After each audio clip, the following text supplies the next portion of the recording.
Oi, gente, bem-vindos ao meu canal. Eu sou Valesca e aqui vamos mergulhar no mundo dos livros que vão nos ajudar a entender mais sobre educação de filhos. Se você quer acompanhar a leitura de alguns trechos destes livros, fiquem aqui comigo. Toda semana vou trazer a leitura de trechos dos livros que estamos lendo lá no meu grupo de WhatsApp. Vou deixar o link na descrição do vídeo caso queira receber todos os dias áudios, PDFs, atividades e ofertas que disponibilizo lá. Você será muito bem-vindo. Já se inscreve, deixe seu like, seu comentário, compartilhe esse vídeo, ativa o sininho e vem comigo.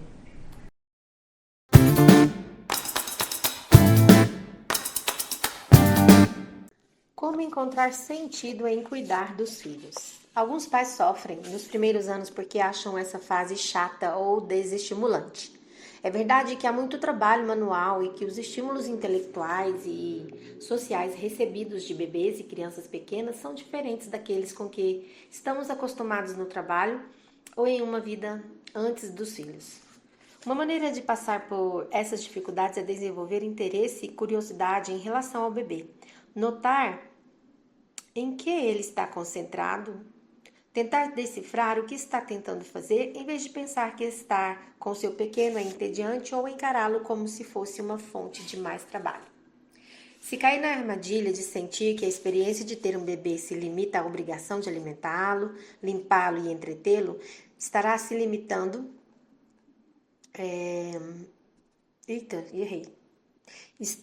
Está limitando o sentido que pode encontrar nos cuidados com seu filho. Um sentido que encontrei foi que meu cuidado, respeito e atenção eram um investimento na minha filha e em nossa relação. Eu sempre falei isso, né? Até porque lá na Bíblia fala, né? Eu acho que eu falei isso foi no áudio de ontem. Ensina a criança no caminho que tem que andar, né? Que quando ela for grande, ela não vai se desviar. Eu sempre acreditei nisso. Firmemente, né? Assim, me apeguei a isso. Então, vamos lá. Relembrando aqueles primeiros meses e anos, parece que passaram bem depressa. Ajuda mais a encontrar um sentido como esse no cuidado com os filhos do que olhar para a bagunça em uma casa e sentir que você não fez nada o dia todo. Os resultados virão, só que não no fim de cada dia, como pode acontecer em outros tipos de trabalho. Eu lembro que quando meus filhos eram pequenos, né, era tanta dificuldade para realmente ver, né, que tudo que eu estava fazendo ia me dar algum fruto, porque realmente demora. E as mães mais experientes, né, falavam... Eu lembro de uma irmã que eu congregava numa igreja lá no Santa Genoveva, e ela via minha luta, né, com os meninos pequenos, e ela já tinha os dela criado.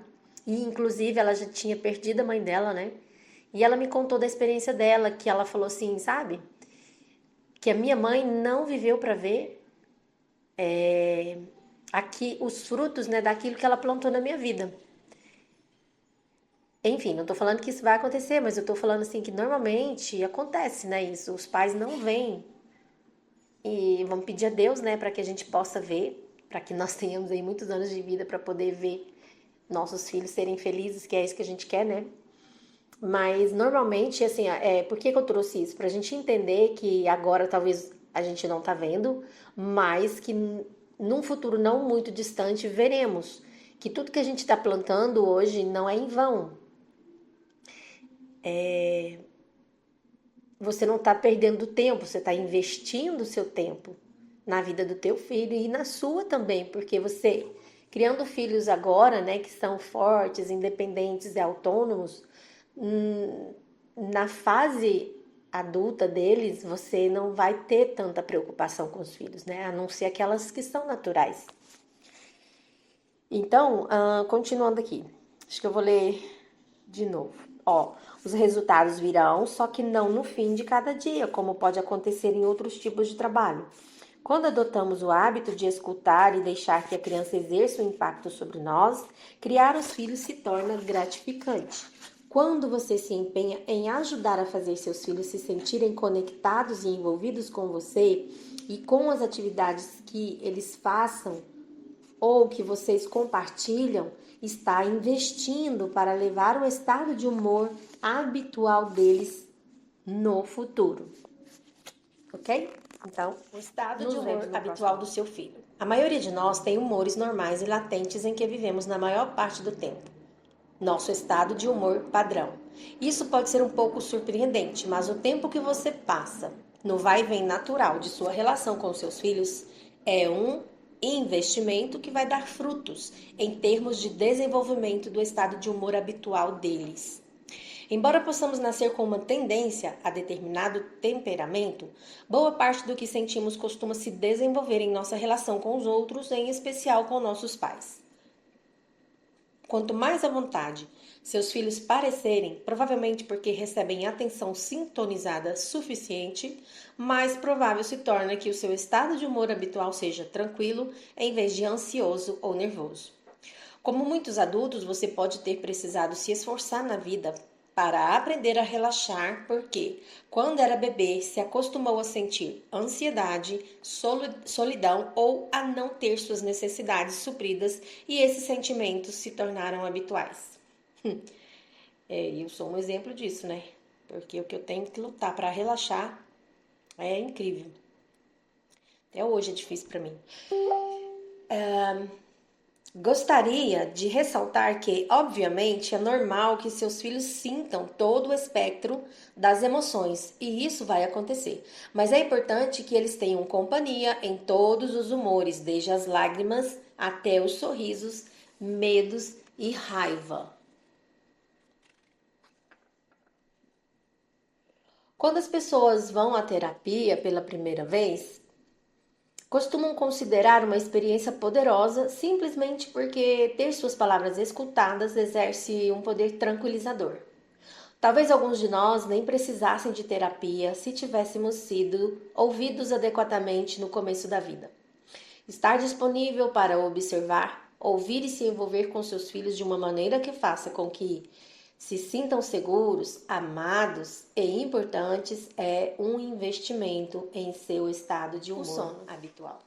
O sono é importantíssimo, não para os bebês e crianças que dormem quando querem, mas para os pais. Trata-se de uma questão emocional.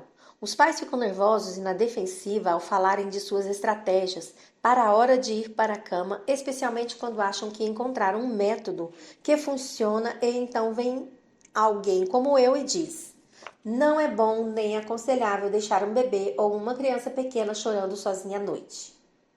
Essa não é uma boa forma de se relacionar com seus filhos. É como tratá-los como objetos e não como pessoas. Não estou dizendo isso para constranger você, não mesmo. Mas também não quero que bebês e crianças fiquem sozinhos à noite quando sentem que precisam dos pais. Não é agradável para uma criança, assim como não é para um adulto, chorar até pegar no sono ou se sentir solitária. Não fico à vontade com a ideia de manipulação ou treinamento como forma de se relacionar com uma pessoa, muito menos com crianças que estão desenvolvendo sua personalidade e seus estilos de apego com seus cuidadores primários.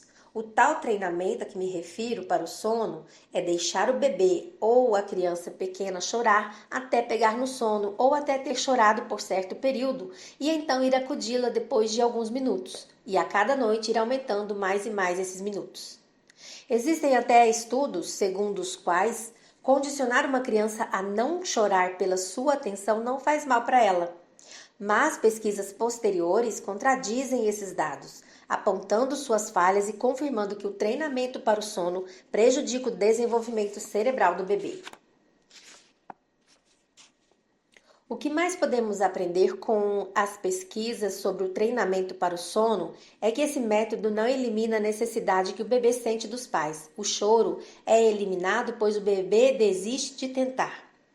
A obsessão pelo sono dos pais é fácil de entender porque ter o sono interrompido pode deixar as pessoas exaustas. Mas acredito que nossa preocupação em querer obrigar nossos filhos a dormir e dormir sozinhos o quanto antes pode prejudicar nossa relação com eles e, consequentemente, interferir na sua capacidade de serem felizes mais adiante na vida.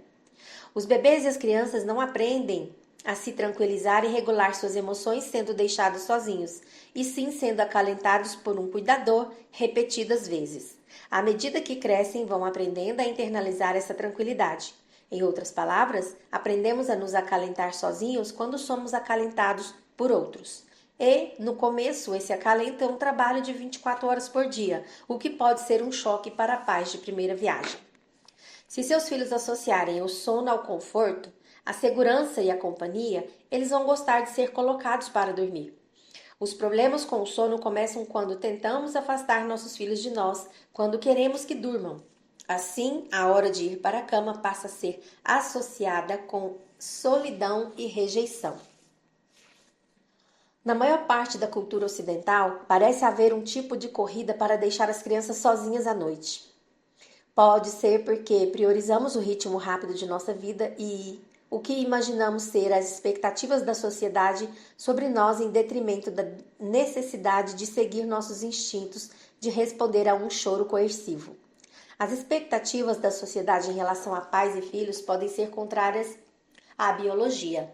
Precisamos lembrar que os filhos se separam naturalmente dos pais. Quando sabem que existe alguém à sua disposição, eles se sentem livres para se distanciar porque podem confiar que os pais estão lá quando quiserem retomar o contato. Não estimulamos a independência deles afastando-os. Ao fazer isso, estamos interferindo no processo de separação e o adiando, além de interferir no processo dos nossos filhos de formar um estilo de apego seguro. Todos os mamíferos dormem com seus filhotes e com a maioria dos humanos não é diferente.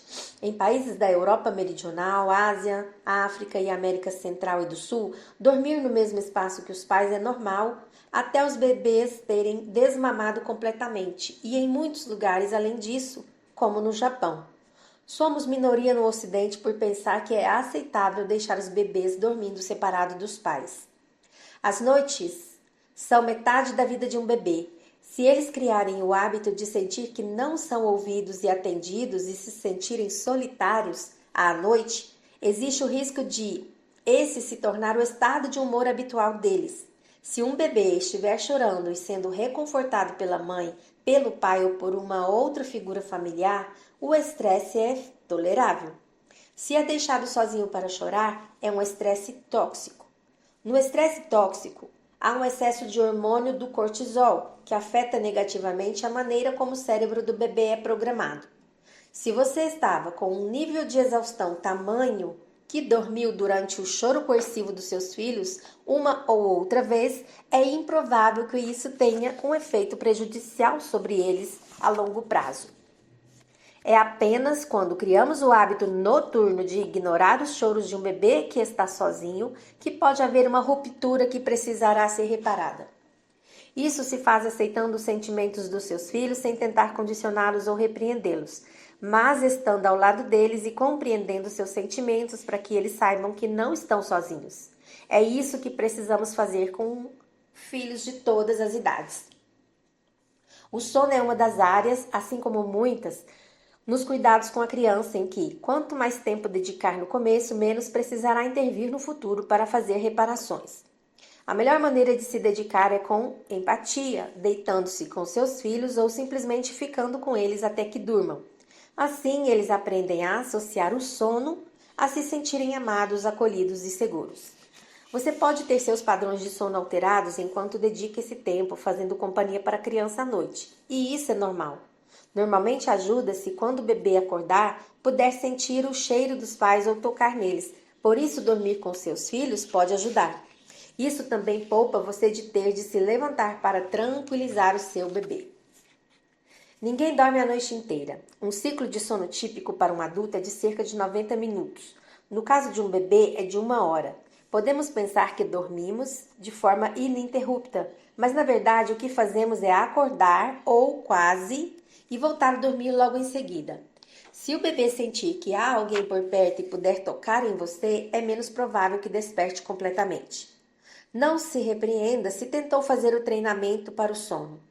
Talvez você não soubesse que, mesmo quietinhos, seus filhos podiam estar estressados e que os hormônios de estresse se mantêm altos mesmo depois de silenciado o choro. Muitas crianças podem passar incólumes pelo treinamento para o sono. Cada uma tem necessidades e sensibilidades diferentes, mas particularmente eu nunca correria esse risco. Por favor, não jogue este livro fora em um acesso de fúria. Não quero que você sinta vergonha se tentou condicionar seus filhos a dormir, ignorando ou adiando sua resposta aos choros deles. Existe tanta pressão da sociedade para forçarmos as crianças a ficarem sozinhas e quietas durante a noite que não é de admirar que acabamos nos rendendo a essa ideia. Vou apresentar alternativas. O treinamento para o sono é uma forma de condicionamento, não é uma relação. É tratar seu bebê como um bichinho, em vez de um indivíduo. É tentar manipular a criança para ter uma noite silenciosa, em vez de deixar que ela se distancie de você em seu próprio ritmo, de acordo com as suas próprias necessidades. São poucos os que têm memórias pré-verbais, por isso não temos como lembrar como foi sermos deixados sozinhos para dormir quando nos sentíamos carentes e solitários. E por isso, talvez não vejamos mal em perpetuar isso. Acredito que, além de tornar o desespero um sentimento habitual, o que o treinamento para o sono também pode perpetuar é a tendência de abafar esse sentimento de desespero, o que também afeta a capacidade de empatizar com o sofrimento dos outros. Existe a possibilidade de que o treinamento para o sono, além de condicionar um bebê a não chorar à noite, também possa contribuir para sentimentos de vergonha sobre precisar de alguém. No começo, o bebê vai chorar todos os dias, a ponto de dar a impressão de que faz isso todas as horas do dia e da noite. Uma criança pequena também vai chorar todos os dias e, então, de maneira quase imperceptível, vai passar a chorar cada vez menos. À medida que você a consola, ela vai aprender a lidar com seus próprios sentimentos. Se esses choros forem ignorados, ela vai aprender a não compartilhar os sentimentos com você, e isso não vai ajudá-la a lidar consigo mesma. Ter sentimentos aceitos e amenizados é a base para a boa saúde mental. Eu sei, isso tudo parece muito bom. Aqui estou eu, jogando fatos e opiniões em cima de você sem dó nem piedade e parecendo não notar sua exaustão. Eu sinto muito, me desculpe. Mas existem boas alternativas ao treinamento para o sono. Existe o co-sleeping, em que vocês não se separam durante a noite para que o bebê não se sinta abandonado e sozinho. Mas nem todos conseguem ou querem dormir ao lado de um bebê. Uma alternativa é o que a neurocientista Darcia Narvaez chama de incentivo do sono. E como esse áudio ficou bem longo, ela explica o que é o incentivo do sono em outro pedaço aqui. Então amanhã eu leio o que é o incentivo ao sono. Na verdade, é incentivo ao sono. Incentivar o sono não é obrigar seu bebê a dormir ignorando suas tentativas de comunicação. É incentivar o bebê a dormir dentro dos parâmetros de tolerância dele. É importante que seus filhos se sintam seguros nesse processo. Primeiramente, explica a professora Navais, não tente o incentivo ao sono antes dos 6 meses de idade. No primeiro ano de vida, as partes de processamento social e emocional do cérebro do bebê, em outras palavras, a base para a saúde mental dele, estão se programando em relação à sua interação amorosa. Portanto, não inicie esse processo antes que seu bebê esteja pronto. E cada um fica pronto em um momento diferente. Como mencionei antes, os bebês não nascem com a capacidade de acreditar que um objeto ainda existe quando não podem vê-lo. É o que os psicoterapeutas chamam de permanência do objeto. Por isso, quando são deixados sozinhos, eles podem se sentir abandonados. Nossa consciência de que as pessoas continuam existindo mesmo quando não podemos vê-las ou ouvi-las é tão arraigada que é fácil ignorar que também tivemos de aprendê-la. Quando o bebê desenvolve essa noção de permanência do objeto, também nesse caso, não vou dizer quando isso acontece, uma vez que cada pessoa se desenvolve em velocidades diferentes e mesmo depois é possível ter cognitivamente o conhecimento de permanência, mas não senti-lo no nível corporal, é mais fácil começar a incentivar a separação à noite. O primeiro passo é notar onde e quando o seu bebê se sente seguro enquanto dorme. Pode ser enquanto é amamentado e ser embalado até dormir, caso acorde. Essa base de conforto, segundo Narvaez, deve ser o seu ponto de partida. Na sequência, qual é o menor passo que você pode dar para se afastar da base? Pode ser parar de acalentar o bebê quando ainda está sonolento, mas não dormindo, e em vez disso, abraçá-lo para que ainda sinta seu corpo e seus batimentos cardíacos.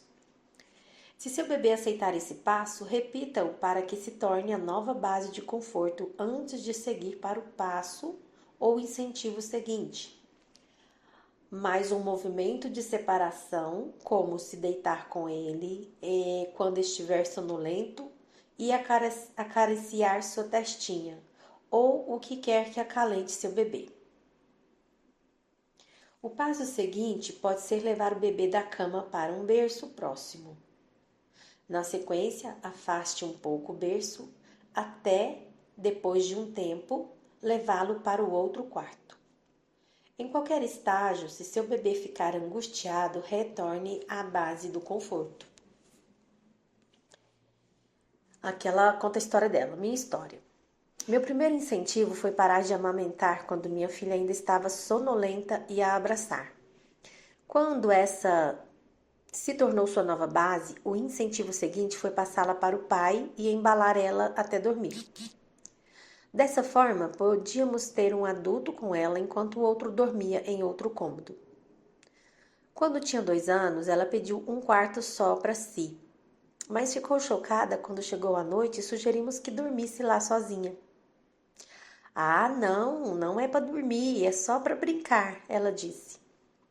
Demos mais um incentivo, dizendo que ficaríamos com ela até que pegasse no sono e, se acordasse, poderia vir para a nossa cama, desde que não nos acordasse e não falasse nada. Ela aceitou esse acordo e às vezes acordávamos com nossa filha na cama. Mas às vezes não. Aos 3 anos ela passou a dormir só, no próprio quarto. E com 4 estava feliz e segura o suficiente para pegar no sono sozinha. O que fazia por vontade própria, sem nenhum incentivo. Mas eram os próprios termos. Ela podia escolher se dormiria sozinha ou se pediria a um de nós que ficasse lá até que estivesse pronta. Ela não resistia à hora de ir para a cama porque sempre foi um lugar de conforto e não de solidão.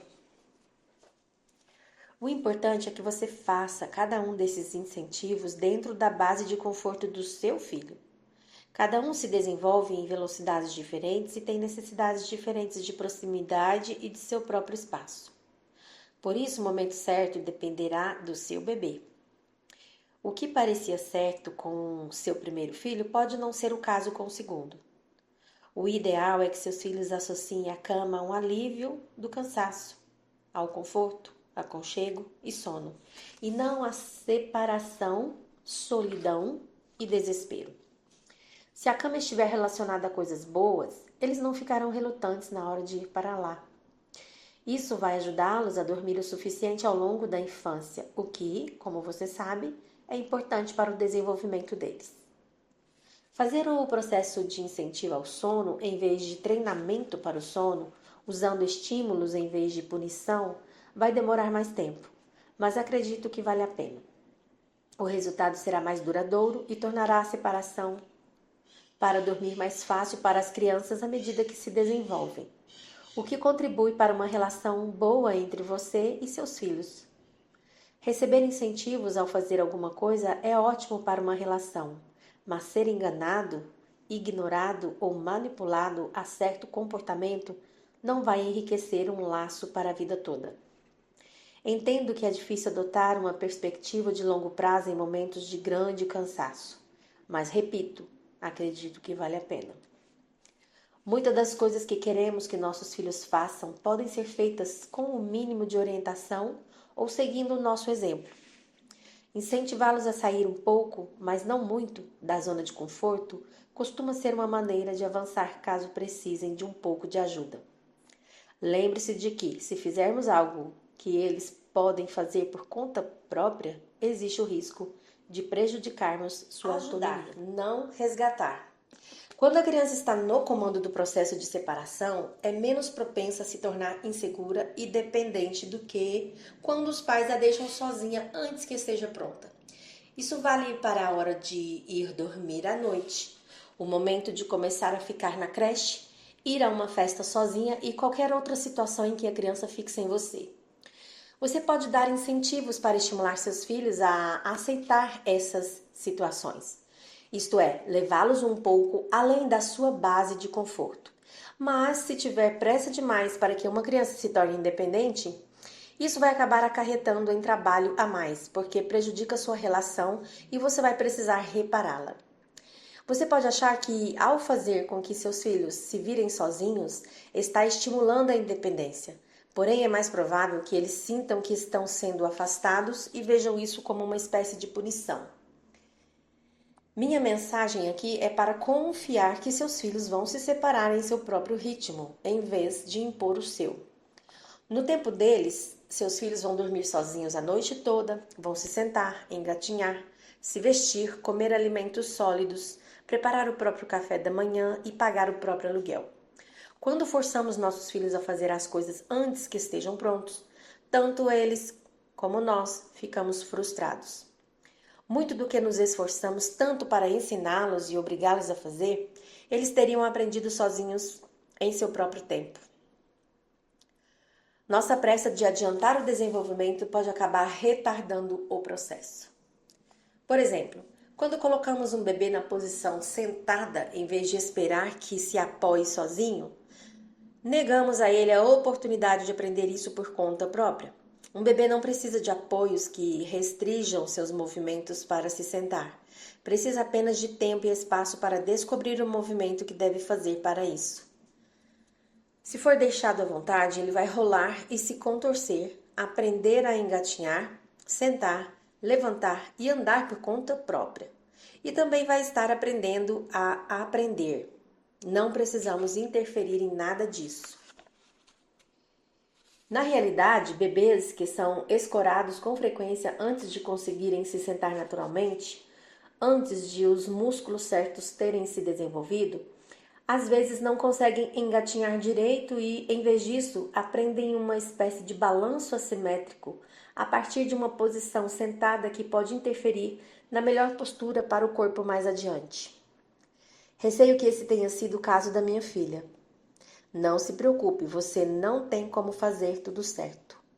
Tenho consciência de que quando falo sobre a melhor prática de criar os filhos, você pode já ter passado pelo estágio de desenvolvimento que descrevi e se sentir mal porque agiu de outra maneira. Mas o que importa é a sua relação. Não se começou a desmamar cedo ou ficou escorando seu bebê para sentá-lo. Minha filha hoje faz pilates. É uma mulher adulta que está corrigindo sua postura. Teria sido ótimo se eu tivesse essa informação quando precisava, mas não era o caso. Vou continuar repetindo, não é o erro que importa, mas fazer as reparações, mesmo que seja pilates ou qualquer outro tipo de terapia quando seus filhos forem mais velhos. Não sinta vergonha se seus filhos precisarem de algum tipo de ajuda quando forem adultos, por causa de algo que você fez de errado quando eles eram mais novos. Ficar na defensiva em relação a nossos erros só os agrava, em vez de fazê-los desaparecer. O exemplo de sentar pode parecer muito específico, mas serve para fazer uma observação de caráter mais geral sobre o quanto ajudar. Não tire a autonomia dos seus filhos, fazendo por eles algo de que são capazes sozinhos, especialmente se você lhes der um pouco de espaço para isso. Você pode achar o conceito de incentivo ou estímulo útil na hora de decidir como ajudar. Aqui tem acho que deve ser um estudo de caso, né? Freya, que tem 5 meses, 2 semanas e 3 dias, está deitada de bruços em um tapete na sala de estar. Seu pai está lendo em um sofá ali perto. Freya dá um gritinho. Está tentando pegar uma bola de ping-pong que está no chão perto dela. O pai ergue os olhos e vê o problema. Ele deve resolver isso? Ela olha para ele e chora de frustração. Você quer muito aquela bola, não quer? Diz o pai enquanto se ajoelha no chão perto dela. Consegue alcançar? Ele sorri de maneira encorajadora, olha para ela e depois para a bola. Freia para de chorar e começa a erguer os joelhos e consegue se contorcer na direção da bola, se apoiando com as mãos. Ela deita de novo e estende o braço. Seus dedos tocam a bola, que vai para mais longe. O pai coloca a bola de volta onde estava e Freia tenta outra vez. Agora ela agarra a bola e grita de alegria, fazendo o pai rir junto. Você se esforçou bastante, parabéns, ele disse. Claro, como pais em um cenário como esse, é difícil saber se devemos resgatar, incentivar ou apenas observar. Prestando atenção aos sinais dos seus filhos, você vai conseguir acertar muitas vezes. Se resgatá-los em situações em que poderiam se virar sozinhos, você prejudica a autonomia e o poder de ação deles. Mas, se não ajudar quando estiverem desamparados, não estará sendo sensível com eles. No exemplo dado, o pai de Freia acerta em cheio. Faz isso naturalmente, sem pensar, porque é assim que agiam com ele. Se não foi assim que você aprendeu a agir, é uma boa ideia adotar esse estilo de maneira consciente. Aqui tem um exercício, mas é tão curtinho que nem vale a pena gravar autoáudio. Exercício, então. Deixe seus filhos tomarem a iniciativa. Crie o hábito de estar com seus filhos sem fazer nada, apenas ficando com eles e agindo de acordo com suas iniciativas. Considere a possibilidade de observá-los e ajudá-los em vez de resgatá-los. Ajude-os a resolver problemas em vez de resolver por eles. Brincar. A própria palavra implica que a brincadeira é uma coisa trivial, mas trata-se de algo extremamente importante. Enquanto brinca, o bebê começa a desenvolver a concentração e cria o hábito das descobertas, sendo uma delas o prazer de se concentrar no que está fazendo. Além disso, passa a relacionar ideias e alimentar a imaginação. Também é por meio da brincadeira que as crianças aprendem a se conectar com seus pares. A brincadeira é a base da criatividade, do trabalho, da exploração e da descoberta. Todos os mamíferos brincam porque brincar é um treinamento para a vida. Brincar é o trabalho do seu filho e precisa ser respeitado como tal. Quando li pela primeira vez a obra de Maria Montessori, fiquei surpresa quando ela comentou que uma criança concentrada em uma atividade não deve ser interrompida. Eu não estava acostumada à ideia de que quando uma criancinha está empurrando um caminhão de brinquedo pelo carpete e fazendo barulhos de motor, na verdade está trabalhando. Está absorta, está concentrada, está usando a imaginação e construindo uma narrativa. Sua atividade tem começo, meio e fim. E, quando se permite que sejam repetidos, muitas vezes esses processos criam uma fundação sólida para realizar tarefas e se concentrar. Que incrível, hein, gente? O trabalho de uma criança, porém, começa antes desse estágio. Seu bebê precisa de um lugar seguro para brincar, onde possa tocar todos os objetos ao seu alcance. Se ouvir não o tempo todo, vai perder a concentração. Um bebê que não é interrompido pode passar minutos brincando com um objeto simples, como um lenço de papel. Pode aprender a pegá-lo, torcê-lo, derrubá-lo e pegá-lo de novo. Um bebê não se entedia com uma atividade, ao contrário de você. Enquanto isso acontece, seu trabalho é apenas observar, seguir o olhar dele, mas não o direcionar.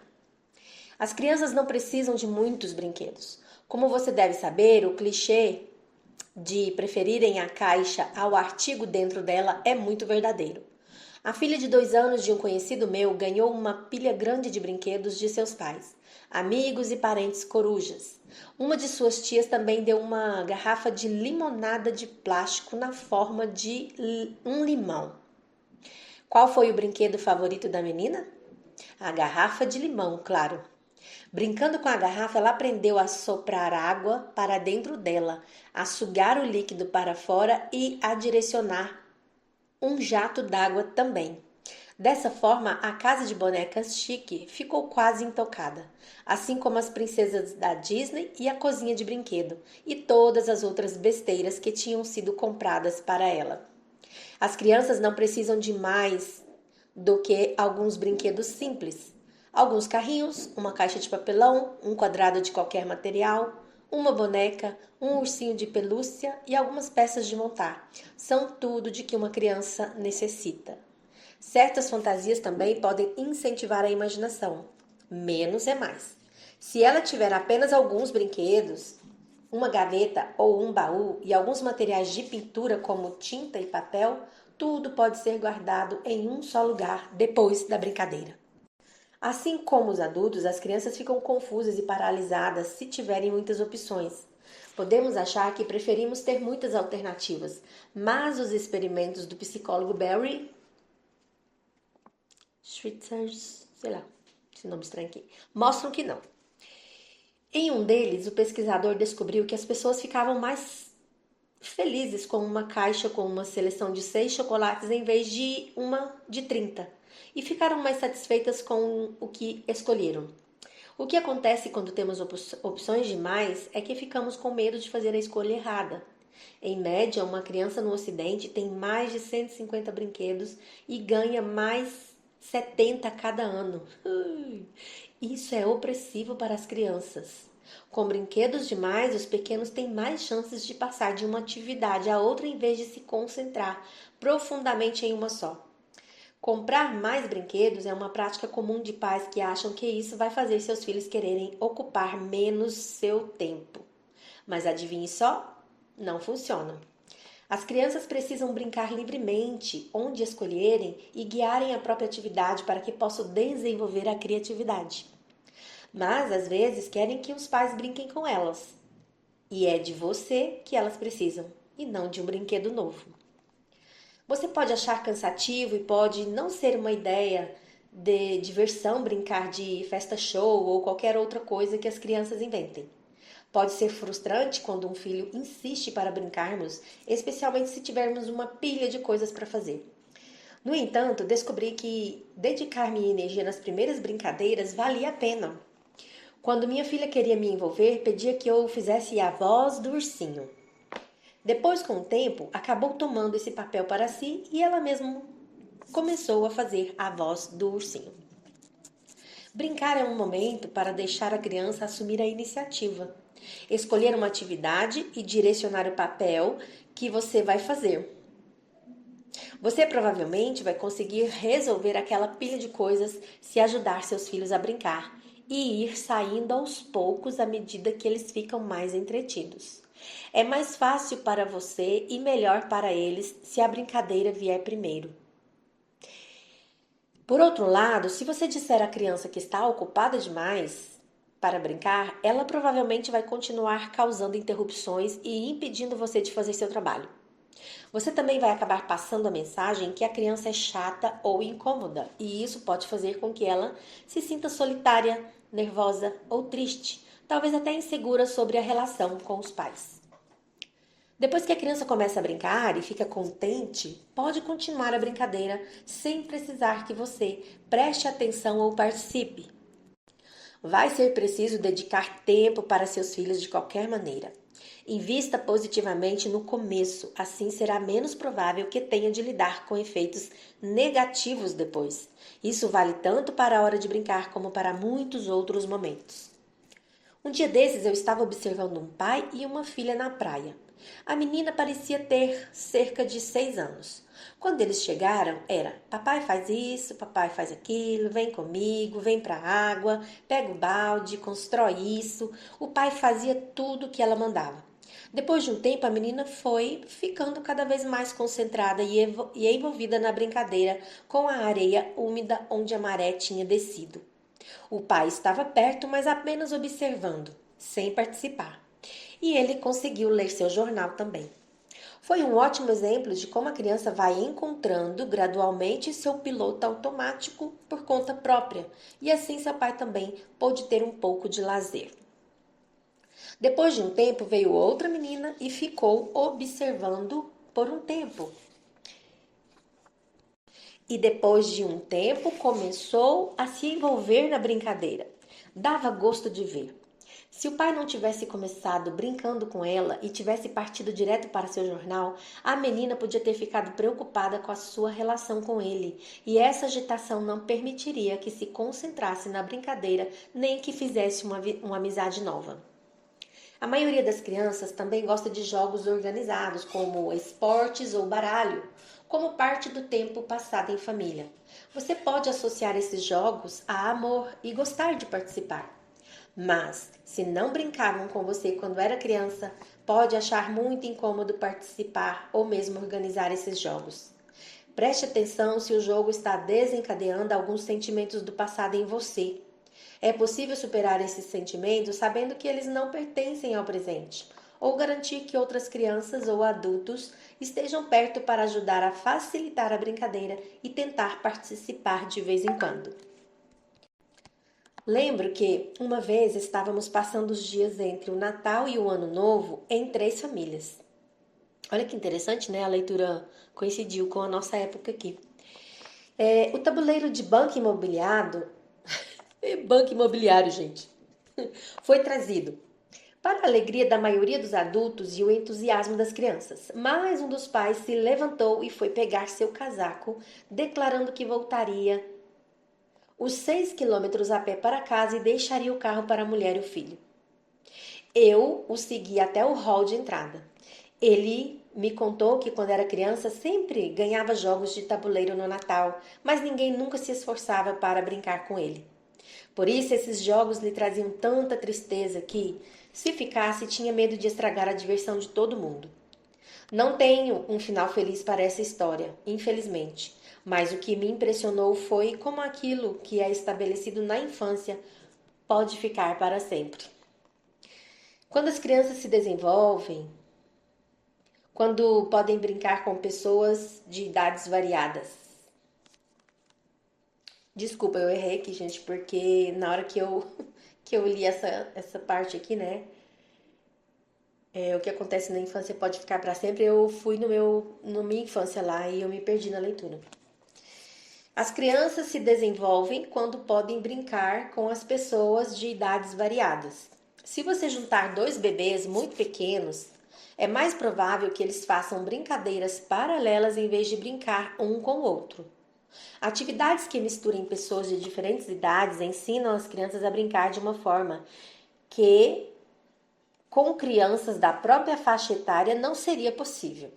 Crianças mais novas podem aprender mais com amigos mais velhos do que conseguiriam apenas com colegas da sua idade. A maior parte do nosso aprendizado vem de observar os outros. Crianças mais velhas ensinam as mais novas um comportamento mais sofisticado e servem de exemplos. E também são capazes de oferecer mais apoio emocional. Com isso, aprendem a ensinar, estimular e liderar. Ao se lembrarem da infância, muitos adultos concluem que seus momentos mais felizes foram quando havia crianças de todas as idades com quem podiam inventar jogos, correr de um lado para o outro e ter muito espaço para brincar. Esses períodos normalmente aconteciam nas férias, com primos, amigos, acampamentos, festivais, viagens ou dias em que um parque ou jardim, ou dias em um parque ou jardim perto de casa. E incluíam adultos de confiança por perto a quem recorrer se necessário, proporcionando comida e limites para que se sentissem seguros. Receio que, com atividades estruturadas demais, depois da escola, as crianças possam não estar tendo tempo suficiente em um ambiente com amigos de diferentes idades para organizar sua própria brincadeira. A maioria provavelmente precisa de mais tempo fora de casa com outras crianças e menos dentro de casa, sendo orientadas ou ficando na frente das telas. Os dispositivos devem ser usados com cautela. Eles podem se tornar viciantes, mas proibi-los por completo seria só mais uma forma de punição. Áudio longo, né, esse? Agora eu vou gravar página 194. Crie bons hábitos de brincadeira. Primeiro, não interrompa uma criança que estiver concentrada. Segundo, quando uma criança pequena quiser brincar com você, comece com a atividade que ela escolher. Depois, quando ela estiver entretida que não precise mais de você, recue. 3. Com crianças mais velhas, não pense que é obrigação sua providenciar algum entretenimento sempre que seus filhos não souberem o que fazer. Quando uma criança estiver entediada, acredite nela e diga para ter confiança em si mesma, de que vai encontrar algo divertido para fazer. O tédio pode ser um componente necessário da criatividade. 4. No entanto, dedique um tempo para se divertir com seus filhos, fazendo atividades que vocês gostem. Jogos de tabuleiro, jogos de cartas, esportes, karaokê ou o que vocês preferirem. Quinto e último, as crianças se desenvolvem brincando com pessoas de todas as idades. E se você chegou até aqui, de coração, muito obrigada. Isso mostra que você se importa de verdade em oferecer o melhor para os seus filhos. E isso já é um passo gigante na jornada da educação com amor e consciência. Se esse vídeo te ajudou de alguma forma, quero te pedir novamente, deixa o seu like, se inscreve no canal e ativa o sininho, porque aqui tem sempre conteúdo pensado com carinho para apoiar tanto você, mamãe, quanto você, papai. E tem mais um vídeo incrível aqui no canal que está aparecendo na tela agora. É só clicar e continuar essa jornada com a gente. Um grande beijo e até o próximo vídeo.